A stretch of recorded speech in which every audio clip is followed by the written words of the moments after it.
ایک مرتبہ رسول اللہ صلی اللہ علیہ وسلم بیت الخلاء میں داخل ہوئے تو عبداللہ ابن عباس رضی اللہ تعالیٰ عنہما نے آپ کے لیے وضو کا پانی رکھ دیا۔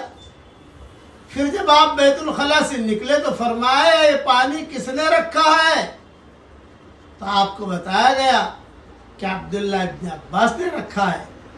آپ بہت خوش ہوئے، آپ نے دعا دی، اے اللہ اس کو دین کی سمجھ عطا فرما۔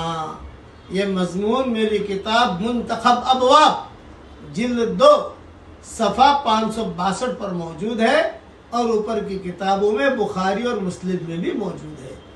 خلاصہ یہ، اللہ والوں کی خدمت ایسے کرنی چاہیے جس سے اللہ والوں کا دل خوش ہو جائے۔ اس کو جو دعا نکلتی ہے وہ دعا فوراً قبول ہوتی ہے۔ اللہ تعالیٰ